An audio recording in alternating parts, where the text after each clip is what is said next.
হাফেরা নওজওয়ানেরা তরুণেরা এ নবী পাকের প্রেমিকেরা মনে রাখবে নামাজ আমাদের জন্য ফরজ, রোজা আমাদের জন্য ফরজ, মালদাদের জন্য যাকাত ফরজ, মালদাদের জন্য হজ ফরজ। কিন্তু ঈমান যদি না থাকে নামাজ পড়ো বেকার হবে, ঈমান যদি না থাকে রোজা রেখো বেকার হবে, ঈমান যদি না থাকে হজ করো বেকার হবে, ঈমান যদি না থাকে যাকাত দিও বেকার হবে, মসজিদ মাদ্রাসা বানিও বেকার হবে। ঈমান নামাজের নাম নয়, ঈমান রোজার নাম নয়, ঈমান দাড়ি টুপির নাম নয়, ঈমান হজের নাম নয়।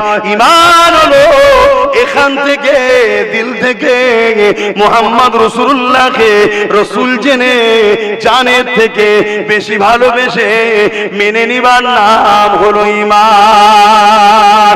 এই যুবকেরা আল্লাহ পাক কোরআনের মধ্যে জানিয়ে দিয়েছে কুল ইন কুনতুম তুহিব্বুনাল্লাহা ফাত্তাবিউনি ইউহিব্বুকুমুল্লাহ ওয়া ইয়াগফির লাকুম যুনুবাকুম আল্লাহু গফুরুর রহিম। বড় কাবলাম কুল এর মানে আল্লাহ পাক নবীকে বলছে আপনি বলুন, হাবিব আপনি বলুন ইন কুনতুম তুহিব্বুনাল্লাহ, যারা বলে আল্লাহকে ভালোবাসি এরা যদি সত্যবাদী হয়, এরা যদি এদের কথাতে সত্য হয়, ফাত্তাবিউনি আগে আপনাকে যেন ইত্তেবা করে, আগে আপনাকে যেন অনুসরণ করে।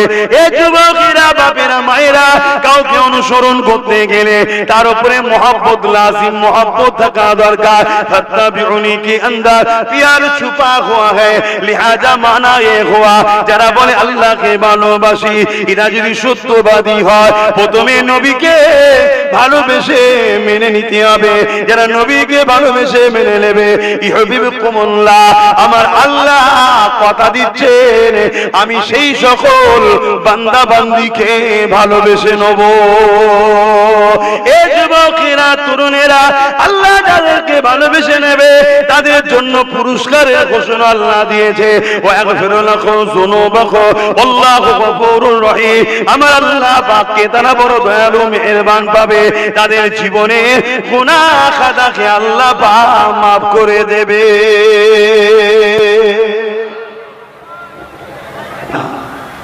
এ আমার নওজওয়ানেরা, এ আমার যুবকেরা মন দিয়ে শুনেন, এ আমার আম্মা জানেরা, আজ দুনিয়ার নেশায় পড়ে গিয়ে দুনিয়া দুনিয়া দুনিয়া দুনিয়া করতে গিয়ে আখিরাত ভুলে গেলাম।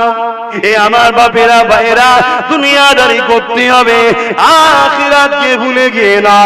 নামাজ পড়তে হবে, আর মন করে কারবারও করতে হবে, রোজাও রাখতে হবে, সংসারও করতে হবে, হজও করতে হবে, সন্তানদের লালন পালন করতে হবে, সবটাই করতে হবে। কিন্তু মনে রাখতে হবে আমার রাসূলুল্লাহকে মডেল বানিয়ে, কেননা কোরআন পাকে আল্লাহ জানিয়ে দিলে লাকাদ কানা লাকুম ফি রাসূলিল্লাহি উসওয়াতুন হাসানা, আমার নবী পাককে আল্লাহ সবথেকে উত্তম মডেল করে পাঠিয়েছে। আমার নবী যেভাবে করেছে ওইভাবে করতে হবে। কিন্তু আর দুঃখের বিষয় আমার সরল পিরান নিরীহ মুসলমানগুলোকে আজকে ফেরাউনেরা আমাদেরকে নানা দিক দিয়ে আল্লাহ রাসূলের থেকে দূরে সরিয়ে বেঈমান বানিয়ে দিবার হাজারো চক্রান্ত করতে লেগেছে। এই কথা আলোচনা করব, তার আগে বলে দিয়ে যায় ওই ময়দানে মাশরটা এত কঠিন হবে। আল্লাহ পাক জিবরাইল সাল্লামকে বলবে এ জিবরাইল আমার জাহান্নামকে নিয়ে এসে আমার আরশে বাপাশে বাঁধো। জিবরাইল চলে যাবে ৭০,০০০ জিনজিল দিয়ে জাহান্নামকে বাঁধবে। এক একটা জিনজিলে ৭০,০০০ করে ফেরেশতা ধরে রাখবে, জাহান্নামকে ধরে রাখতে পারবে না। মনে রাখবে ৭০,০০০ জিনজিল দিয়ে বাঁধবে, এক একটা জিনজিলে ৭০,০০০ করে ফেরেশতা ধরে রাখবে, তথাপিও জাহান্নামকে ধরে রাখতে পারবে না। জাহান্নাম লম্বা লম্বা আগুনের শিখা দেখেছে, এইভাবে পার করে গুনাহগারদের ধরতে যাবে। ঠিক এমনই সময় আল্লাহ নবীর কানে জিবরাইলের একটা ঘোষণা চলে আসবে, উম্মতে মুহাম্মাদীর দিকে জাহান্নাম তেরে তেরে যাচ্ছে। আমার রাসূলুল্লাহ এই কথাটা শোনার সাথে সাথে আর শাজিমের নিচেই নেবে এসে মাকামে মাহমুদ বলে একটা জায়গা আছে, ওই জায়গায় সিজদায় পড়ে গিয়ে আমার আল্লাহ পাকের তারিফ প্রশংসা এত করবে, এত তারিফ প্রশংসা করবে, ইতিপূর্বে কেউ আল্লাহ পাকের এত তারিফ প্রশংসা করেনি। এই তারিফ প্রশংসা শুনে আমার আল্লাহ পাক রাজি খুশি হয়ে যাবে। আল্লাহ পাক বলতে লাগবে, হাবিব কি চান বলে? ওই আমার রাসূলুল্লাহ বলতে লাগবে, ও রব্বি আল্লাহ, আপনি কোরআনে ওয়াদা করেছে, ওয়ালা সাওফা ইউতিকা রাব্বুকা ফাতারদা, অচিরে আপনাকে এত দিয়া দেব, যতক্ষণ পর্যন্ত না আপনি খুশি হবে ততক্ষণ পর্যন্ত আপনার দোয়াকে কবুল করতে থাকবো, আপনাকে দিতে থাকবো। আজ জিবরাইল ঘোষণা করেছে, জান্নাত আমার উম্মত উম্মতিদের দিকে যাচ্ছে। ও রব্বি আল্লাহ, একটা উম্মত উম্মতি যদি জাহান্নামে চলে যায়, আমি রাসূলুল্লাহ এতে খুশি হব না। আল্লাহ পাক বলবে, হাবিব নূরের হাত দুটো বার করে আমার রাসূলুল্লাহ হাত দুটো পাতবে, আল্লাহ পাক কুদরতি ভাবে কিছু পানি দিয়ে বলবেন, হাবিব এই পানিটা জাহান্নামের দিকে নিক্ষেপ করে। আমার রাসূলুল্লাহ যে পানিটা নিক্ষেপ করবে, জান্নাত উম্মতে মুহাম্মাদির দিক থেকে মাইল মাইল দূরে সরে যাবে। আবু জেহেলকে একদিন তার দলের লোকেরা গোপনে ডেকে বলতে লেগেছে, আবু জেহেল রে, এখানে অন্য কেউ নেই, আমরা সর্দার কোন রয়েছে, আমরা নেতা কোন রয়েছে, সত্যি করে বলো তো দেখি মুহাম্মদ সম্বন্ধে তোমার দিলের মধ্যে কি রায় আছে? আবু জেহেল বলতে লেগেছে, আমি অনেক দেশে গেছি, অনেক জায়গায় ঘুরেছি, অনেক ইতিহাস পড়েছি। অ্যাকচুয়ালি আবু জেহেলের নাম ছিল আবুল হাকাম, জ্ঞানীদের পিতা, তার মধ্যে অনেক জ্ঞান ছিল, কিন্তু সে আবু জেহেল হয়ে গেল কেন? আমার রাসূলুল্লাহকে চিনতে না পারার জন্য।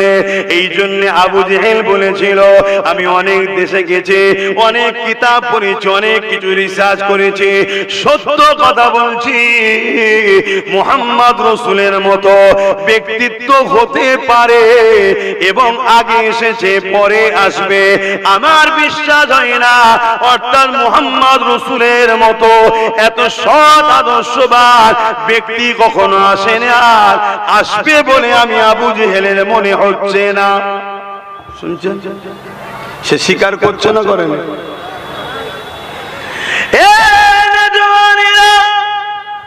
আবু জেহেলকে জিজ্ঞাসা করা হয়, তাহলে তুমি কেন তাকে মানছো না? আবু জেহেল বলতে লেগেছে, মুহাম্মদ রাসূলকে যদি মেনে নি, আমার অন্যায় সাম্রাজ্য চলে যাবে, আমার জুলুমের সাম্রাজ্য চলে যাবে, আমার অত্যাচারের সাম্রাজ্য চলে যাবে, আমি যে মানুষকে আতঙ্ক তৈরি করে রেখেছি এই সাম্রাজ্য বন্ধ হয়ে যাবে। কেন? মুহাম্মদ রাসূল বলেছে, খোদার তোকে খানা খাওয়াও, আমি যে গরিবদের লুটে বড় লোক হয়েছে এই সাম্রাজ্য আমার বন্ধ হয়ে যাবে। মুহাম্মদ রাসূল বলেছে, নারীদেরকে সম্মান দাও, মর্যাদা দাও। যদি আমি মুহাম্মদ রাসূলের কথা মেনে নিই, তাহলে নারীদের সম্মান দিতে হবে। আমার দলের চাংরারা নারীদের দেহ যে শোষণ করছে ওটা বন্ধ হয়ে যাবে। এই জন্য মুহাম্মদ রাসূলকে মেনে নিতে পারি না। আজকের আবু জেহেল যারা রয়েছে এরাও জানে মুহাম্মদ সত্য, আজকের আবু জেহেল যারা রয়েছে এরাও জানে মুহাম্মদ রাসূলের মতো কেউ আসেনি, আর কেউ আসবে না। এরাও জানে মুহাম্মদ রাসূল হলো আখেরি রাসূল, আখেরি প্রফেট, আখেরি পয়গম্বর, তিনাকে মেনে নিতে হবে। এটা এরাও জানে, মানছে না কেন? এরা যদি মেনে নিত তাহলে এই সমাজে গরিবকে কখনো চোখের পানি ফেলে রাত্রিরে ঘুমাতে হতো না। এরা যদি মেনে নিত তাহলে দৈনিক সমাজে রেপ হতো না। এরা যদি মেনে নিত তাহলে ক্রাইম হতো না। এরা যদি মেনে নিত তাহলে গরিবদের সম্পদগুলো নিয়ে এরা ধনী হতে পারত না। এই জন্য আমার রাসূলের পাকের সত্য জানার পরও এরা মানতে চাইছে না। উপরন্তু এদের ভয় লাগে মুহাম্মদ রাসূলের দিকে দলে দলে মানুষ না চলে যায়। যেমন জর্জ ডব্লিউ বুশের ভয় লেগেছিল, সে চেয়েছিল আমেরিকাতে মুসলমানদের ভিসা দেওয়া বন্ধ করে দিয়েছিল, কিন্তু আমার আল্লাহ বললে তুই ভিসা বন্ধ করবি তো কি হয়েছে, তোর কন্যাকে ইসলাম কবুল করিয়ে দিয়ে আল্লাহ পাক বুশের মেয়েকে কোরআনের হাফেজা বানিয়ে দিয়েছে। আজ ইউরোপ মহাদেশ বলতে লেগেছে, আজ আমাদের কলম, তাদেরই কলম, তাদের মিডিয়া তারা বলতে লেগেছে যে আমরা যে ইসলামকে রুখতে চেয়েছিলাম, কিন্তু আজকে আমরা বলতে বাধ্য হচ্ছে আগামী 40-45 মধ্যে ইউরোপ কান্ট্রি হলো সংখ্যাগুরু হবে ইসলামের অনুসারী। সাহাবা হুজুররা এইভাবে কষ্ট বেঁধে বেঁধে বেঁধে নিচু থেকে মরুভূমির গরম বালি পিঠ পুড়ে সেদ্ধ হয়ে যাচ্ছে, অপরে বুকে বাড়ি বাঁধো, এই অবস্থাতে পড়ে পড়ে সাহাবা হুজুররা ইন্তেকাল হয়ে গেছে। তথাপিও মরণের সময়, ইন্তেকালের সময় তাদের জবানের শেষ বাণী ছিল লা ইলাহা ইল্লাল্লাহ মুহাম্মাদুর রাসূলুল্লাহ। এ যুবকেরা, তরুণীরা, বাপেরা, এ মুর্শিদাবাদ জেলার মানুষেরা, এ নবাবের জেলার এলাকার মানুষেরা, মনে রেখে দিও ইসলাম এত সহজে আসেন গো, এই দাড়ি টুপি এত সহজে আসেন গো, এই মাদ্রাসায় মসজিদ এত সহজে পাওনি গো। অনেক মা সন্তান হারা হয়েছে, অনেক বোন বিধবা হয়েছে, অনেক বাচ্চারা এতিম হয়েছে, তারপরে পৃথিবীর জমিনে ইনসাফ ইনসানিয়াত না, ইসলামের বাণী প্রচার হয়েছে। আজ আমরা সহজে পেয়েছি বলে ইসলামের উপরে আমাদের গুরুত্ব নাই, আজ আমরা সহজে পেয়েছি বলে মসজিদ মাদ্রাসার উপরে আমাদের গুরুত্ব নাই, আজ আমরা সহজে পেয়েছি বলে আমার রাসূলুল্লাহর উপরে মহব্বত ভালোবাসা সেইভাবে আমাদের নাই। যে ভালোবাসা নবীর সাহাবারা দিয়েছে, সাহাবাদের মধ্যে থেকে এক সাহাবীর নাম বলি হযরত খাব্বাব রাদিয়াল্লাহু তাআলা। তিনি ইসলামের প্রথম জামানাতে আমার রাসূলুল্লাহ হাদিয়া দিয়ে ঈমানের নূরে কলেমা পড়ে মুসলমান হয়েছিল। এই কলেমা পড়ার জন্য তৎকালীন সময়ে জালিমরা হযরত খাব্বাব হুজুরকে আগুন তৈরি করেছে, ওই আগুনের উপরে হাত পা বেঁধে এই কোমরটা নিয়ে যে বসিয়ে দিয়েছে। এ যুবক মন দিয়ে শোনো, আল্লাহ তোমাকে দুটো হাত দিয়েছে বেঈমানকে তার ঝান্ডা ধরার জন্য নয়, আল্লাহ তোমাকে হাত দিয়েছে দ্বীনের দুশমনদের খিদমত করার জন্য নয়, আল্লাহ তোমাকে দুটো পা দিয়েছে ইসলাম বিদ্বেষীদের মিটিং মিছিল ভরাবার জন্য নয়, আল্লাহ তোমাকে জবানে কথা দিয়েছে ইসলাম বিদ্বেষীদের স্লোগান দিবার জন্য নয়, আল্লাহ তোমাকে দুটো চোখ দিয়েছে ইসলাম বিরোধী দেখার জন্য নয়, আল্লাহ ছাড় দিয়েছে ছেড়ে কিন্তু দেয়নি, আল্লাহ জবাব একদিন নেবে। এই জমিনে যতদিন থাকবে একটাই মাকসাদ তৈরি করে নাও, আমি রাসূলুল্লাহ দ্বীনের পাহারাদার হয়ে থাকব। আরো জোরে বলুন সুবহান আল্লাহু আকবার।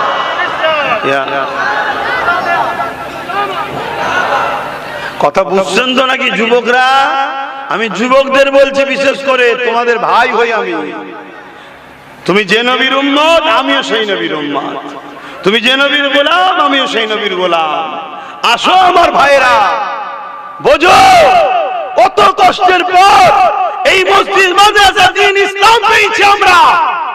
লক্ষ লক্ষ মা তার সন্তানকে হারিয়েছে, লক্ষ লক্ষ বোন তার স্বামীকে হারিয়ে বিধবা হয়েছে, লক্ষ লক্ষ বাচ্চারা দ্বীনের জন্য বাপ হারিয়েছে।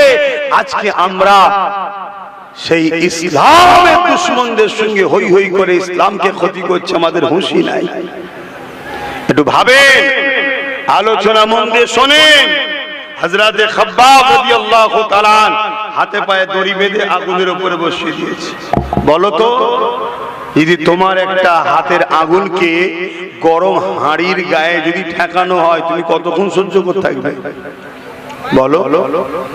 সেখানে একটা দাও দাও করে আগুন জ্বলছে, তার উপরে বসিয়ে দিয়েছে একটা জ্যান্ত মানুষ, সাহাবীকে বসিয়ে দিয়ে বলছে, খাব্বাব মুহাম্মদ রাসূলকে ছেড়ে দাও, আল্লাহকে ছেড়ে দাও।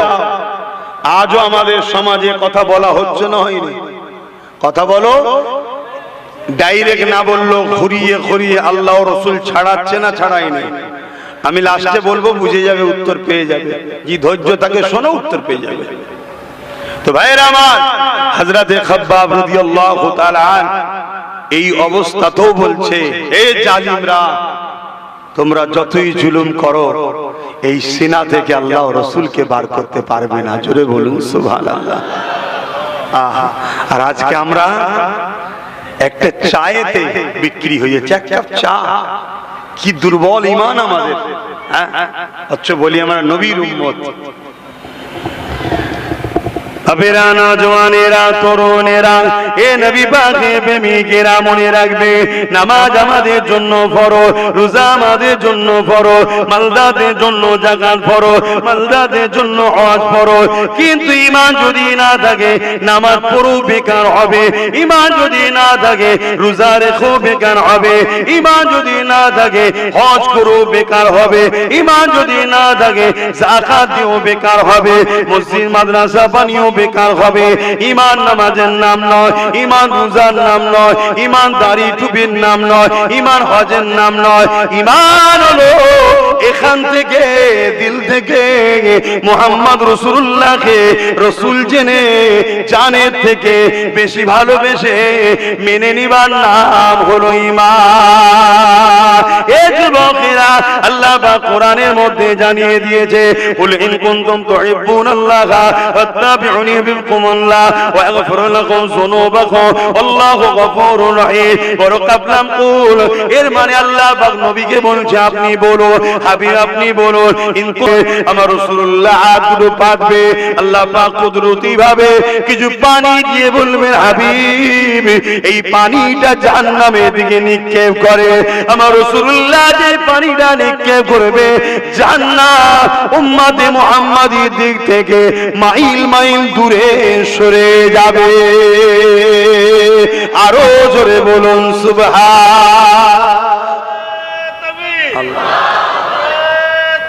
আল্লাহ ইয়া রাসূলুল্লাহ। অ্যাকচুয়ালি উচ্চারণ নারায়ে রিসালাত।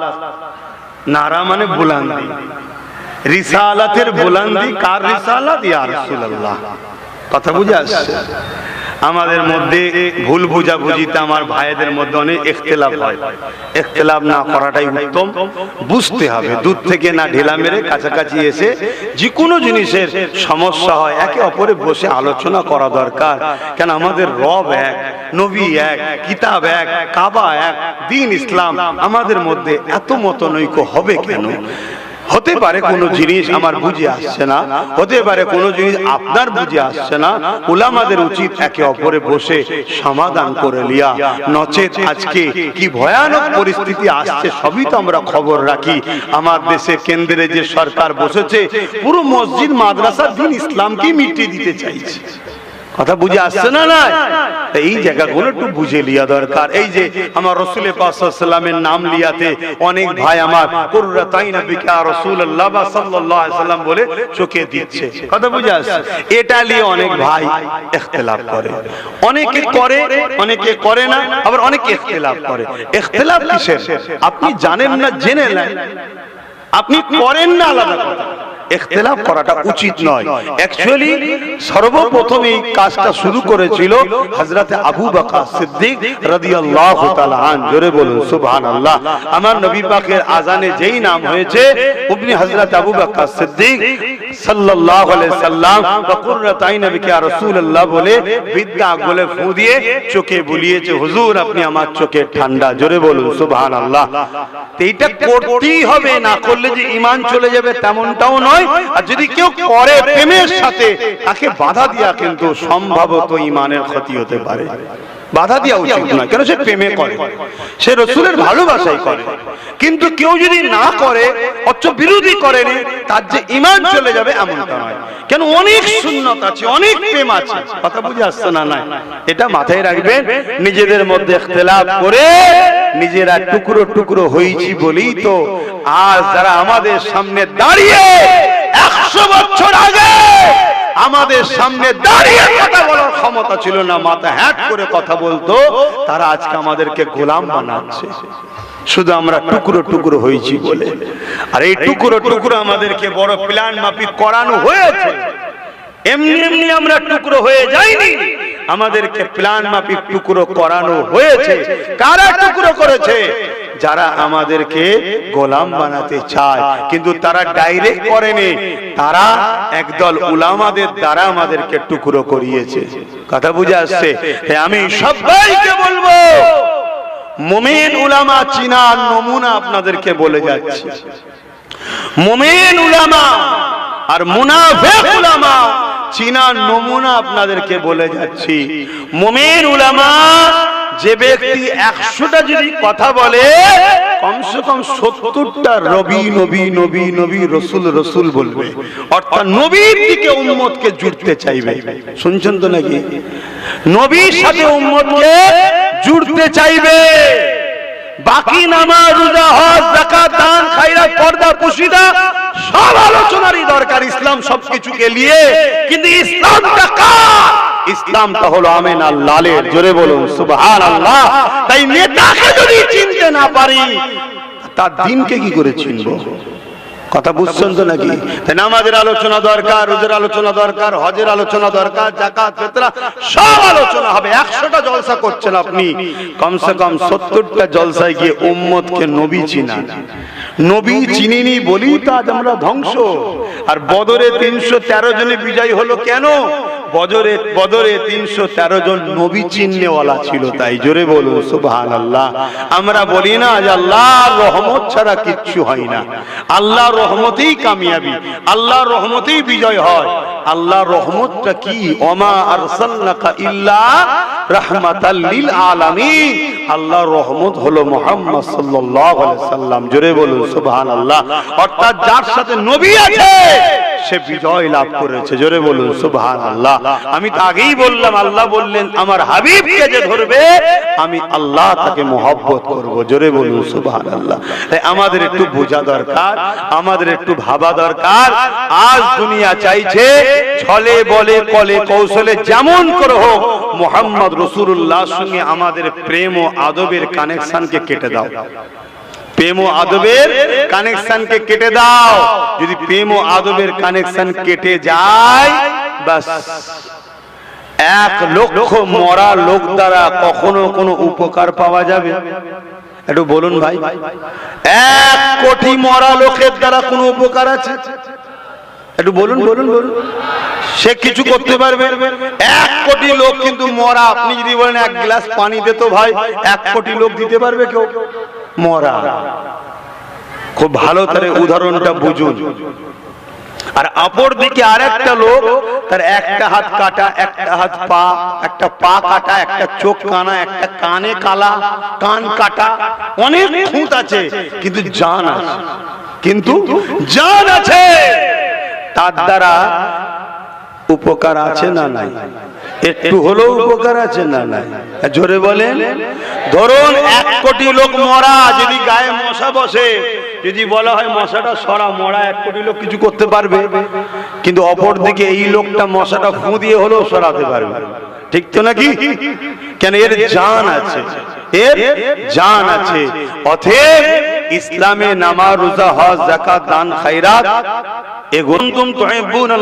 যারা বলে আল্লাহকে ভালোবাসি, এরা যদি সত্যবাদী হয়, এরা যদি এদের কথাতে সত্য হয়, ফাত্তাবিউনি, আগে আপনাকে যেন ইত্তেবা করে, আগে আপনাকে যেন অনুসরণ করে। এই যুবকেরা, বাপেরা, মায়েরা, কাউকে অনুসরণ করতে গেলে তার উপরে মোহাব্বত লাজিম, মোহাব্বত থাকা দরকার। ফাত্তাবিউনি কি अंदर प्यार छुपा हुआ है, लिहाजा माना ये हुआ, যারা বলে আল্লাহকে ভালোবাসি, এরা যদি সত্যবাদী হয়, প্রথমে নবীকে ভালোবেসে মেনে নিতে হবে। যারা নবীকে ভালোবেসে মেনে নেবে, ইহবিবকুমুল্লাহ, আমার আল্লাহ কথা দিচ্ছেন, আমি সেই সকল বান্দা বান্দিকে ভালোবেসে নেব।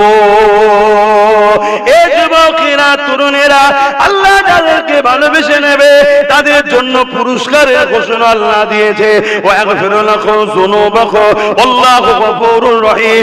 আমার আল্লাহ পাককে তারা বড় দয়ালু মেহেরবান পাবে, তাদের জীবনে গুনাহ খাতাকে আল্লাহ পাক মাফ করে দেবে।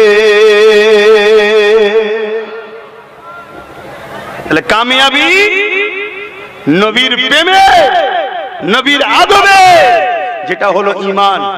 এবার ঈমান অর্থাৎ আপনি চাকরি পেয়ে গেলেন, এবারে আপনার ডিউটি, নামাজ, রোজা, হজ, যাকাত, দাড়ি, টুপি, এগুলো ব্যক্তি জীবনের চাকরি। আর সমাজ জীবনের চাকরি ওই আগেই বললাম, সমাজকে দুর্নীতি মুক্ত করা, নেশা মুক্ত করা, চুরি মুক্ত করা, অন্যায় মুক্ত করা, জুলুম মুক্ত করা, অসহায়ের পাশে দাঁড়ানো, এগুলো সব আমাদের ডিউটি, এগুলো সব আমাদের ডিউটি। কিন্তু ঈমানটা আগে। তরুণেরা মন দিয়ে শোনে, সময় চলে যাবে, ইন্তজার করে আর কিছুই পাওয়া যাবে না।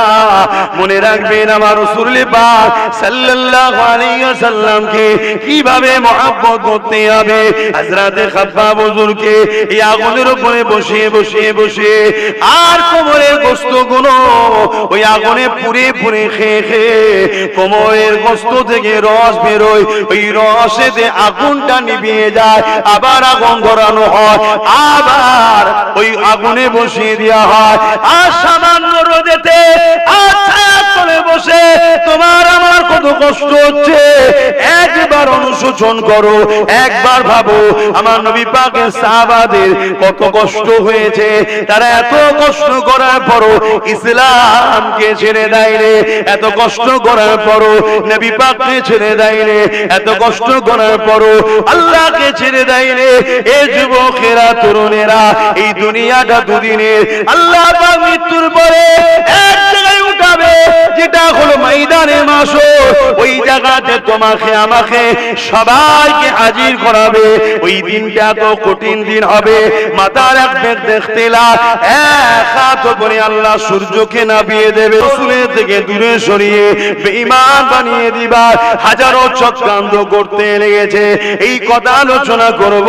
তার আগে বলে দিয়ে যায় ওই ময়দানে মাশরটা এত কঠিন হবে। আল্লাহ পাক জিবরাইল সাল্লামকে বলবে, এ জিবরাইল আমার জাহান্নামকে নিয়ে এসে আমার আরশের বাপাশে বাঁধো। জিবরাইল চলে যাবে, ৭০,০০০ জিনজিল দিয়ে জাহান্নামকে বাঁধবে। এক একটা জিনজিলে ৭০,০০০ ফেরেশতা ধরে রাখবে, জাহান্নামকে ধরে রাখতে পারবে না। মনে রাখবে ৭০,০০০ জিনজিল দিয়ে বাঁধবে, এক একটা জিনজিলে ৭০,০০০ করে ফেরেশতা ধরে রাখবে, তথাপিও জাহান্নামকে ধরে রাখতে পারবে না। জাহান্নাম লম্বা লম্বা আগুনের শিখা দেখেছে, এইভাবে পার করে গুনাহগারদের ধরতে যাবে। ঠিক এমনই সময় আল্লাহ নবীর কানে জিবরাইলের একটা ঘোষণা চলে আসবে, উম্মতে মুহাম্মাদীর দিকে জাহান্নাম তেরে তেরে যাচ্ছে। আমার রাসূলুল্লাহ এই কথাটা শোনার সাথে সাথে আরশ আজিমের নিচে নেমে এসে মাকামে মাহমুদ বলে একটা জায়গা আছে, ওই জায়গায় সিজদায় পড়ে গিয়ে আমার আল্লাহ পাকের তারিফ প্রশংসা তো করবে, এত তারিফ প্রশংসা করবে, ইতিপূর্বে কেউ আল্লাহ পাকের এত তারিফ প্রশংসা করেনি। এই তারিফ প্রশংসা শুনে আমার আল্লাহ পাক রাজি খুশি হয়ে যাবে। আল্লাহ পাক বলতে লাগবে, হাবিব কি চান বলে। ওই আমার রাসূলুল্লাহ বলতে লাগবে, ও রব্বি আল্লাহ, আপনি কোরআনে ওয়াদা করেছে, ওয়ালা সাওফা ইউতিকা রাব্বুকা ফাতারদা, অচিরে আপনাকে এত দিয়া দেব, যতক্ষণ পর্যন্ত না আপনি খুশি হবে, ততক্ষণ পর্যন্ত আপনার দোয়াকে কবুল করতে থাকবো, আপনাকে দিতে থাকবো। আজ জিবরাইল ঘোষণা করেছে, জাহান্নাম আমার উম্মত উম্মতীদের দিকে যাচ্ছে। ও রব্বি আল্লাহ, একটা উম্মত উম্মতি যদি জাহান্নামে চলে যায়, আমি রাসূলুল্লাহ এতে খুশি হব না। আল্লাহ পাক বলবে, হাবিব নূরের হাত দুটো বার করে, সূর্যের ১২ গুণ তাপ বেড়ে যাবে। আর সূর্য কোটি কোটি মাইল দূরে আছে। এই শীতের আবহাওয়াতে এই সূর্যের তাপ যদি এত কষ্ট হয়, সেদিন যুবক মন দিয়ে বোঝো তাহলে কতটা কষ্ট হবে। আল্লাহ নবী জানিয়ে দিলে মানুষের মাথার কোনো কোলে কোলে নাক দিয়ে ঝরে ঝরে পড়বে। এ যুবকেরা, ওই দিন তোমার আমার ক্ষমতা চলবে না, ওই দিন কোন দাদা দিদির পাওয়া চলবে না, ওই দিন কোন ছায়াও থাকবে না আল্লাহ পাকের আরশে আজিম ছাড়া। এ যুবকেরা, ওই ময়দানে মাশরে সবাইকে দাঁড়াতে হবে। আল্লাহ নবী আরো জানালে ওই ময়দানে মাশরে এমন বাপ পাওয়া যাবে নিজের ছেলেকে জমিনে শুইয়ে দিয়ে তার বুকের উপরে পা দিয়ে দাঁড়িয়ে যাবে। শুনছো তো যুবকরা? মাইকের আওয়াজে বুঝতে পারছেন তো? কারা কারা শুনছেন একটু হাত তুলে দেখান তো বাপ। মাশাআল্লাহ, সবাই শুনছেন? আলহামদুলিল্লাহ। মন দিয়ে শোনেন ভাই, আমার ক্ষুদ্র এলেমে আমি যতটুকু বুঝেছি, গুনার মাপ আছে, বেঈমানের মাপ নাই। গুনাহগারের মাপ আছে, বেঈমানের মাপ নাই। কথা কিছু বুঝে আসছে? হালকা বয়সে ভুল ভ্রান্তি হয়ে গেছে, তওবা করলে আল্লাহ বলছে মাফ করে দেবো, কিন্তু বেঈমানি করলে মাপ নাই। ময়দানে মাশরে দাঁড়াতে হবে। এমনও বাপ পাওয়া যাবে ছেলেকে জমিনে শুইয়ে তার বুকের উপরে পা দিয়ে দাঁড়াবে। এমনও ছেলে পাওয়া যাবে নিজের জন্মদাতা বাপকে জমিনে শুয়াবে, তার বুকে পা দিয়ে দাঁড়াবে। এমনও মা পাওয়া যাবে নিজের মেয়েকে জমিনে শুইয়ে তার বুকের উপরে পা দিয়ে দাঁড়াবে। এমনও মেয়ে পাওয়া যাবে জনম দুঃখিনী মা, 10 মাস 10 দিন যে মা মেয়েকে বাচ্চাকে কোলে নিয়েছে, গর্ভে রেখেছে, স্তনে দুধ পান করিয়ে বড় করেছে, নিজের শখ সাধ আরাম আয়েশ সব ত্যাগ করেছে বাচ্চা সন্তানের জন্য, সেই সন্তান মাকে শুইয়ে দিয়ে তার বুকের উপরে পা দিয়ে দাঁড়াবে। সাহাবারা কাঁদে আর বলে, হুজুর এরকম তো হবে কেন? এ আমার নওজওয়ানেরা, এ আমার যুবকেরা, মন দিয়ে শুনেন। আমার আম্মা জানেরা, আজ দুনিয়ার নেশায় পড়ে গিয়ে দুনিয়া দুনিয়া দুনিয়া দুনিয়া করতে গিয়ে আখিরাত ভুলে গেলাম। এ নওজওয়ানেরা, দুনিয়া দুনিয়া করে দুনিয়াও তো আমরা পেলাম না। আজ মুর্শিদাবাদের ছেলেরা বেশিরভাগ তো কাজের জন্য বাইরে বাইরে রাজে পড়ে আছে। কত কষ্ট করে, কত ডেঞ্জারাস কাজ, কত জানের রিস্ক নিয়ে সামান্য ইনকাম করার জন্য তারা মা বা পরিবার সন্তান ছেড়ে দিয়ে বিভিন্ন রাজ্যে পড়ে আছে। সেখানেও তাদের নিরাপত্তা নাই, জালিমরা ভিড় করে বিভিন্ন জায়গায় পিটিয়ে পিটিয়ে পিটিয়ে পিটিয়ে মেরে ফেলছে। এই সামান্য দুনিয়ার জন্য আখিরাত আমরা ভুলে যাচ্ছি। এ আমার বাপেরা ভাইরা, দুনিয়াদারি করতে হবে, আখিরাতকে ভুলে গিয়ে না। নামাজ পড়তে হবে, আর মন করে কারবারও করতে হবে, রোজাও রাখতে হবে, সংসারও করতে হবে, হজও করতে হবে, সন্তানদের লালন পালনও করতে হবে, সবটাই করতে হবে।